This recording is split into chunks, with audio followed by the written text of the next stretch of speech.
Hello, I'm Commander Hector Garcia with the Houston Police Department. I want to explain how Houstonians can participate.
Welcome Chief Fenner and Deputy Inspector General Crystal Okorafor here this day.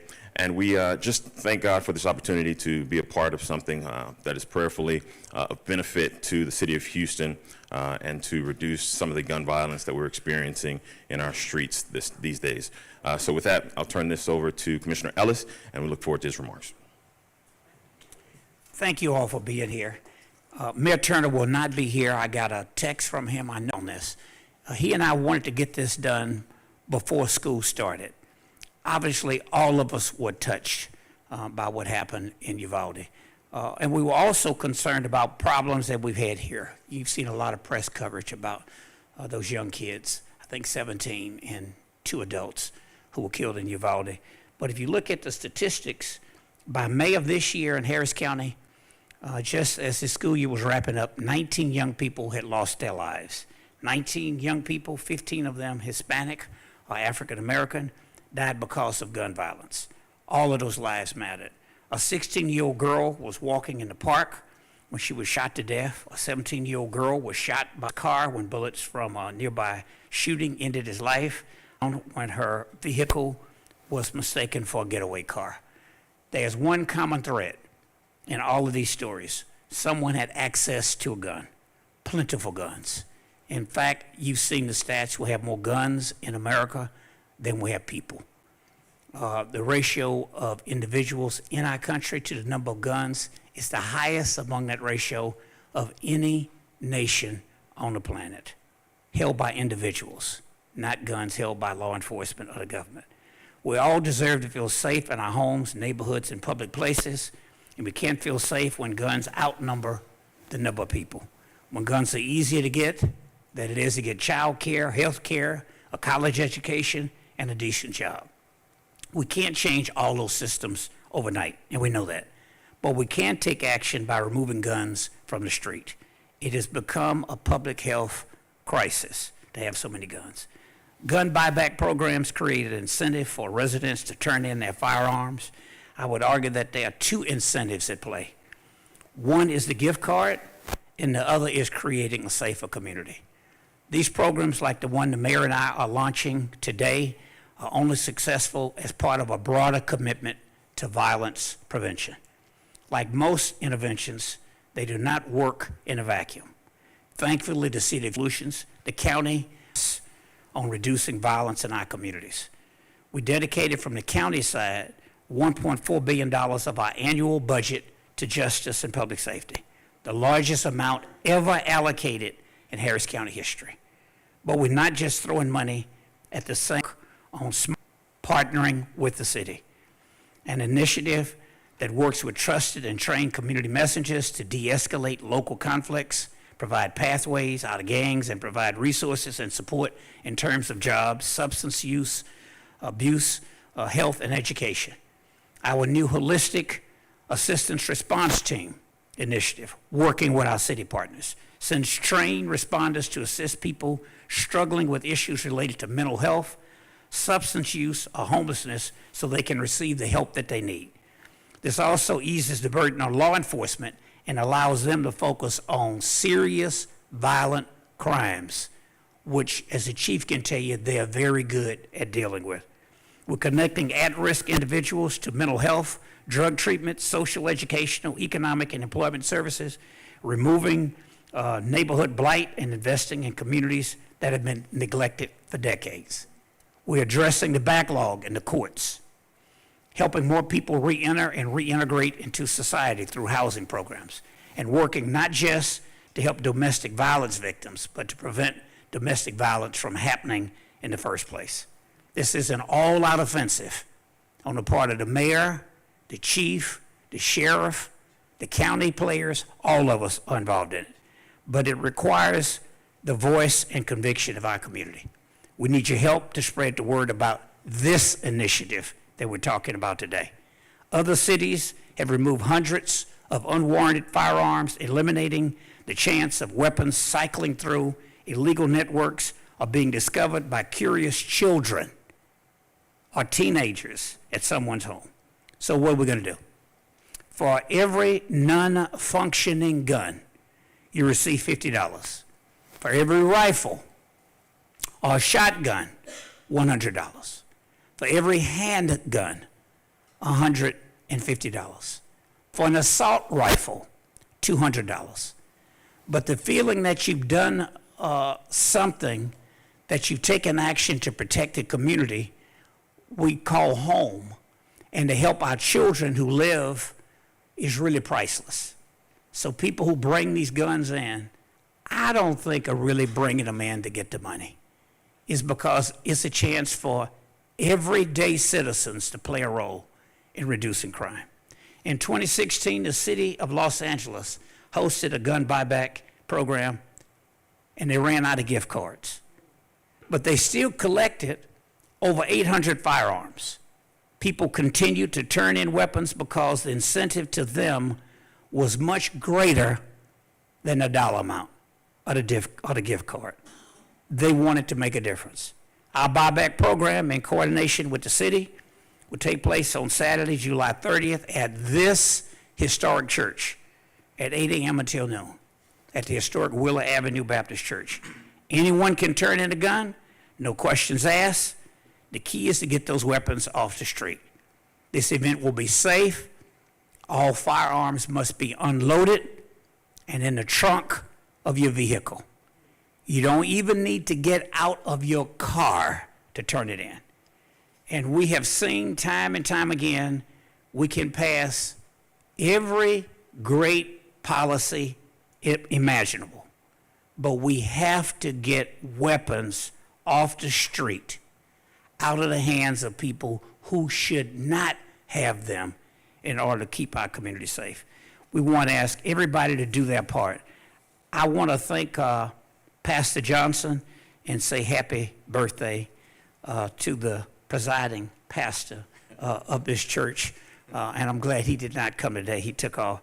I want to thank Chief Fenner, Commander Garcia for being here, Crystal Okorafor, who did a lot of work on this.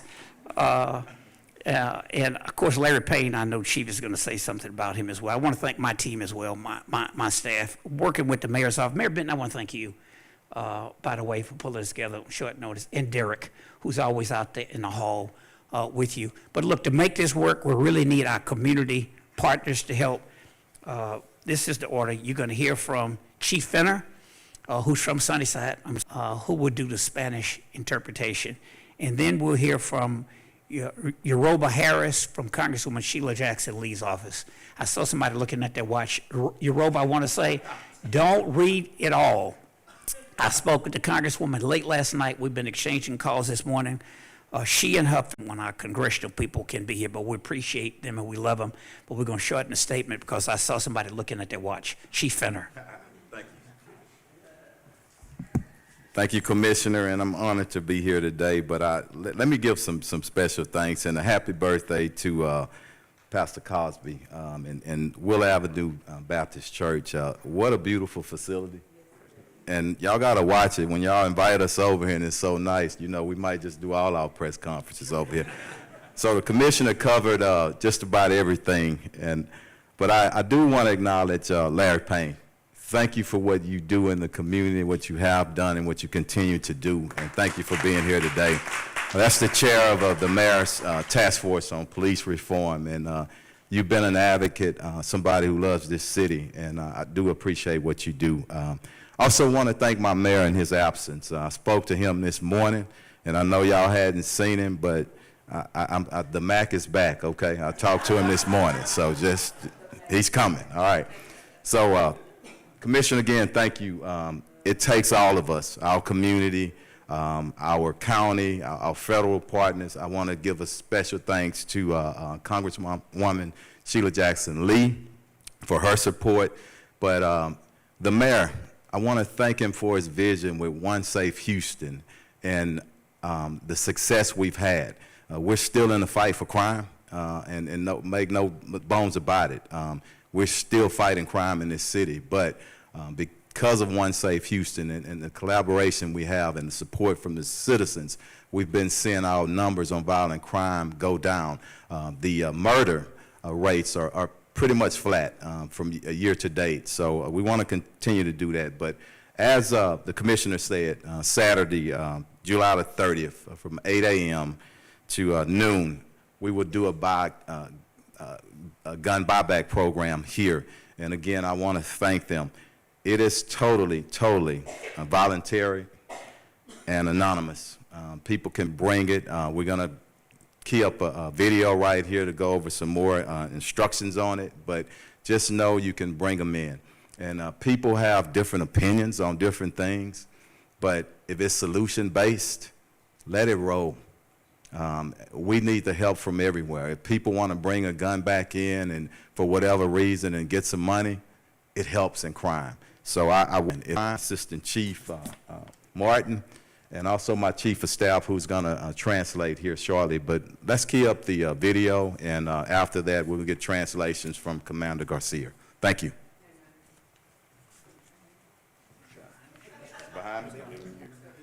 I'm not used to all this high-tech Hello, I'm Commander Hector Garcia with the Houston Police Department. I want to explain how Houstonians can participate in Mayor Turner's One Safe Houston gun buyback program, which has the generous support of Harris County Commissioner Rodney Ellis. This will give everyone an idea of what to expect when arriving at the drop-off location. First, before arriving at the collection site, please unload your gun, if you can safely do so, and place it in your trunk or the rear of your vehicle. When you arrive at the location, HPD personnel will greet you and direct you to where you need to go. The first location will be where an officer collects your weapon. Please open your trunk or the rear hatch of your SUV. For everyone's safety, do not get out of your vehicle and do not attempt to hand the officer your weapon. The officer will remove the gun from your vehicle and clear the weapon to ensure it is unloaded and rendered safe. You will be asked to remain in line until you are provided a receipt for your gun. Next, you will exchange your receipt for a gift card. The gift card amount corresponds to the type of gun you brought. $50 for a non-functioning gun, $100 for a rifle or shotgun, $150 for a handgun, $200 for an automatic rifle. Once you receive your gift card, you will be directed to where you can exit the parking lot. Together, we can make our city one safe Houston. I'm having flashbacks. Muy buenos días, gracias por su presencia. A nombre del jefe de Rodney Ellis, por su cooperación y su apoyo de este programa. También le queremos dar las gracias al alcalde Turner por su apoyo al Departamento de Policía y por su programa de Un Houston Seguro. También le queremos dar las gracias al presidente Biden. Por medio del gobierno federal y del Congreso federal se proporcionaron fondos para este programa. Este programa es una recompra de armas de fuego. Lo que le queremos decir a la gente es de que nosotros como policías estamos luchando por disminuir el nivel de crimen. Hemos tenido mucho éxito. El nivel de homicidios ha estado nivelado. En lugar de aumentar, se ha mantenido a un cierto nivel. Y los otros crímenes violentos, como la violación, como asaltos agravados, como robos, en realidad han disminuido. El objetivo del programa es eliminar las armas de la calle. Queremos hacer hincapié en de que este programa es voluntario y anónimo. No se les van a hacer ninguna preguntas. Nosotros como policías tenemos el deber de checar que esas armas no sean parte de algún crimen o no sean armas que se han reportado como perdidas o robadas para regresárselas a las personas que son los verdaderos dueños de esas armas. Pero nosotros no les vamos a preguntar a ustedes ninguna información que se va a enlazar con esa investigación. Las armas que vamos a colectar van a ser, las que no funcionan, se les van a dar $50. Si son escopetas o rifles, se les van a dar $100. Si son armas de mano o pistolas, se les van a dar $150.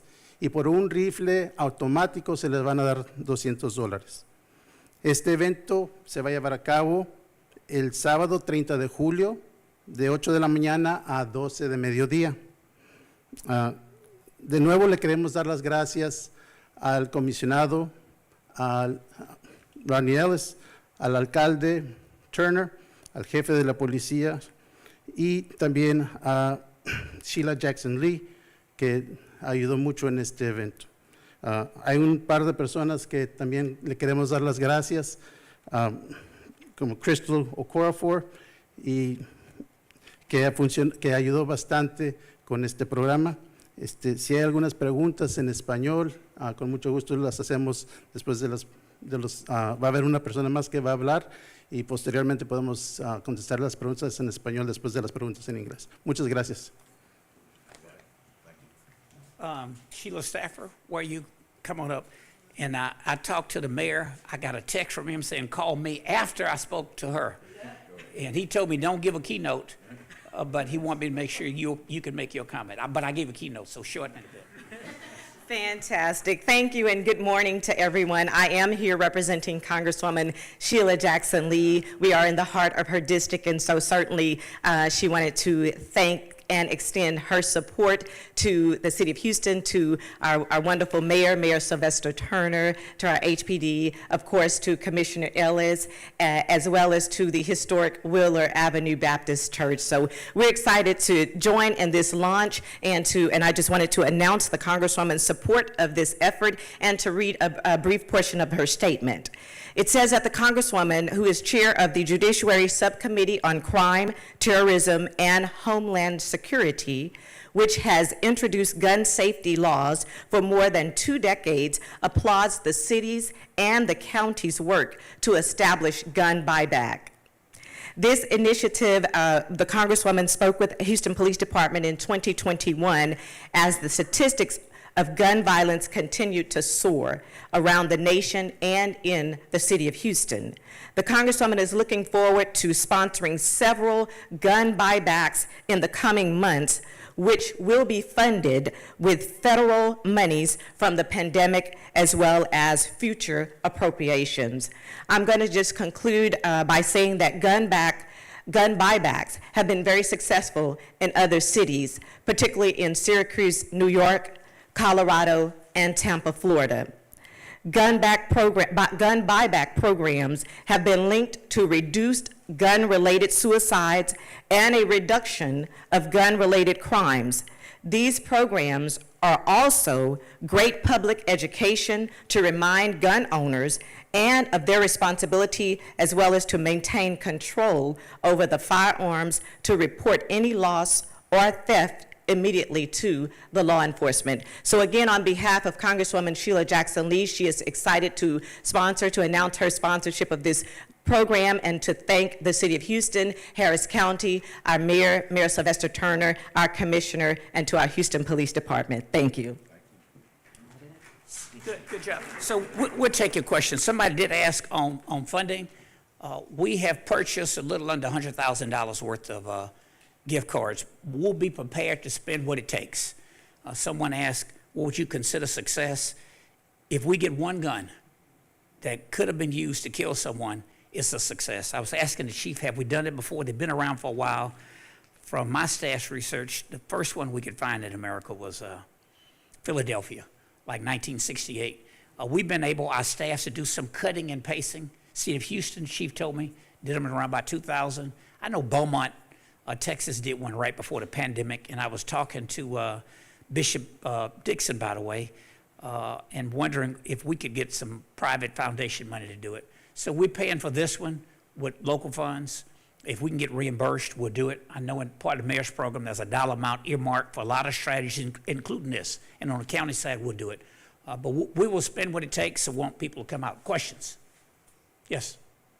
Let me see, can we talk a little more about the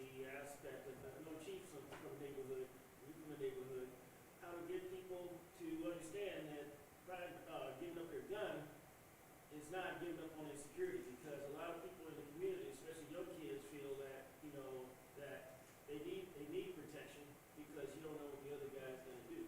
So can you address that? Yeah. You know, as I said, because it has been done many times before around the country. We're not the first to do it. As far back as I can research and find it, at least 1968, might have been 67, I think it was 68 in Philadelphia. Baltimore's had some very successful programs. There have been some gun manufacturers who have tried to take the good deeds for Seattle, Washington, and turn it into something negative. But I feel confident the people who will bring these guns in are people bringing these guns in because they think it will help. You just go Google the numbers. You know, whatever we are, 300 and some odd million people in the country, maybe 340 million, and we're a little under 400 million guns owned by individuals. That does not add up. Chief, you want to comment on that?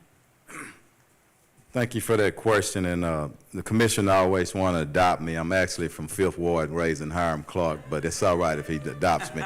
But I do understand some dynamics of the neighborhoods, okay? And that's a good question, but we have to bring support to the young men that are decent individuals. It's different now. You got some individuals that out here that just want to commit violent crime after violent crime. They have no need for a gun. Most of us have no need for a gun packing it around. So we have to bring in, and that's part of One Safe Houston. The mayor is bringing in a holistic approach, education, training, viable employment for those individuals, and let them know that we care for them, and there's another way away from the crime. So do understand the challenges, though. Thank you. Any others? Yes. A lot of research that shows federally these programs don't. Say it a little louder. I'm sorry. There's a lot of research federally that shows these programs don't accomplish the goal of reducing gun violence. Sometimes you get guns that may just be in an attic, what have you. But that's not to say they can't work. Why do you believe it's going to work here now? Well, look, as I said, this is just one strategy. And the reason I gave a keynote and went through all of the others and anything else that we can come up with, we're rolling up our sleeves and we're doing everything. But the research I have seen has been mixed. But look, you can find research that criticizes virtually everything we do. No one would say we ought to not try. So we haven't had one since around about 2000. The city did it. I think we'll try it and we'll see it. If it goes well, we'll learn some lessons from this one that we can apply as we plan future events. Chief, you want to comment? Yeah, just wanted to comment on the funding as well. The mayor allotted $1 million out of his One Safe Houston for gun buybacks. I don't get into a whole lot of debate, especially when it touches in political areas of what's successful, what's not successful. Everybody will say if you support something, it's successful, and you find that research that supports that, but there's other research. All I'm saying is, here in Houston, I want us to all, work together, and if we can get one gun off the streets that prevents a murder or aggravated assault, I'm all for it as a chief. Thank you. Any Yes. others? Yes. 7 weeks ago, the mayor stood at a podium like this one talking about One Safe Houston, giving us an update, and was celebrating the fact that the homicide rate was down by just 3%. Well, the homicide rate hasn't increased significantly. That drop didn't even last just 6 weeks. What does that say about, one, our city, and two, was it too early to celebrate that? Let's get some statistics right, okay? When we started the year before One Safe Houston, if you look at and you compare the statistics from the previous year, those numbers was almost 70%.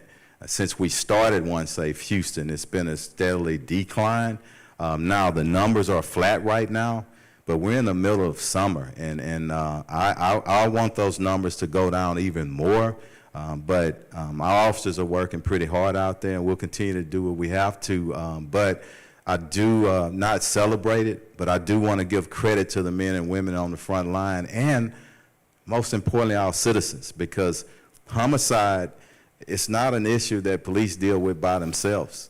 It's mostly a crime that the victim and the suspect, there's some type of relationship, in the majority of them. So not giving all the credit to the police, giving the credit, I meant to say, to our community. So we'll continue to work together, and hopefully those numbers continue to go down. But right now they are flat. But all the other violent crimes, sexual assaults, aggravated assaults, robberies, those numbers are down.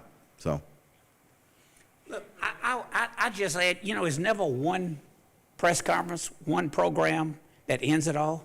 Look, we keep going. I've been in office, so as a mayor, I guess I've been in since 1984. I think he was elected about 86, and we've seen it go up and down. You keep trying. I mean, so this program we're announcing today is just part of a package. And the county's working with the city. We're pooling our resources. We're investing a tremendous amount, both from the city side and the county side, in traditional law enforcement. But we're also doing other things that are outside the box. What do you guys need to see in order to decide whether or not this program, there's millions of dollars, is actually working or not? You mentioned that it's flat. What do you, as a chief, want to see in order for you to stand up here and say, you know what, this program is working, the money's going away? When you look at success, you look at a lot of different ways, but when those numbers are going down, and one thing that we don't talk about, and it's hard to measure, how our citizens feel. Those individuals that's living in the neighborhood. So I want to get out and do some surveys in the communities where crime rates are pretty high, and where there have been some improvement, and some there may not been. But let me talk to the community members, and we're in an area sometime where it gets political and people just throwing bombs at one another.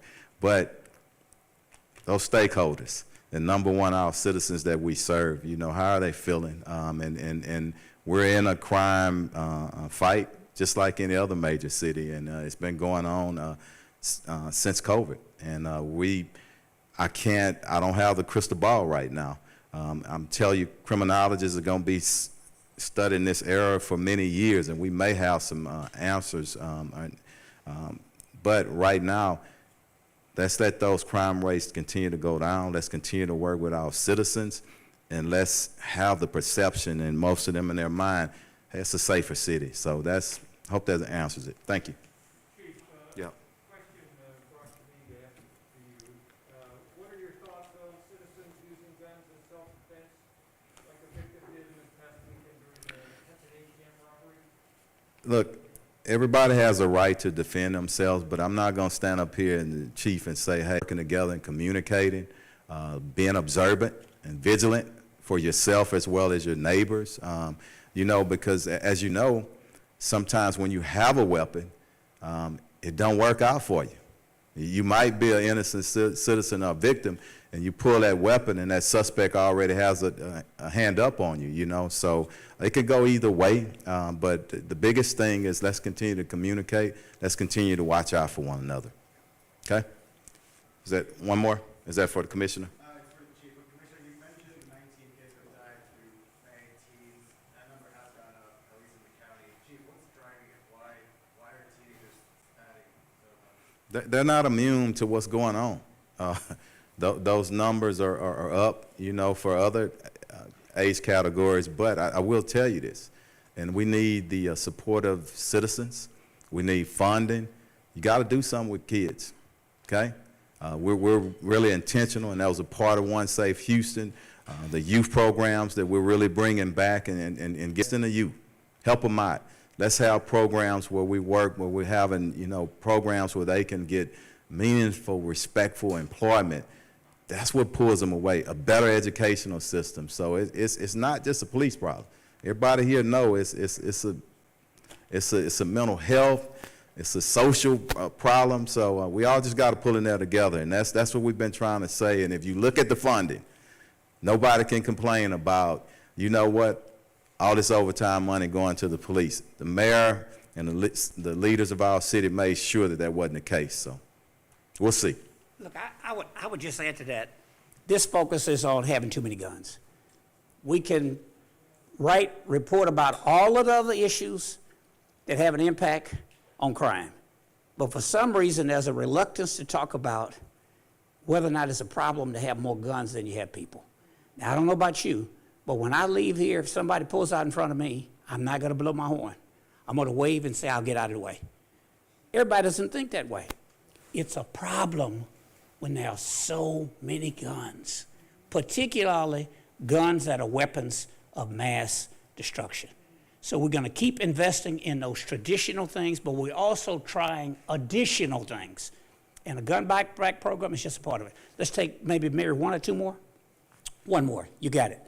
We're talking about kids, and you mentioned teenagers. How important was it to have this program happening before school started? You mentioned that a little earlier. The mayor and I talked about it. Be honest with you, Chief, the last conversation I can think was a sidebar conversation when we were unveiling the George Floyd statue. Because we're working through all of the dots and I's to make sure we know how we can legally use the federal money. And I said, you know, I can put up the part from Precinct 1. Maybe get reimbursed, maybe not. But I'd like to do something before school starts. And so that was why we wanted to do it. I hope it sends out a signal. I read the report. I'm sure you all have read it as well. It came out from the House committee, and it's an ongoing process.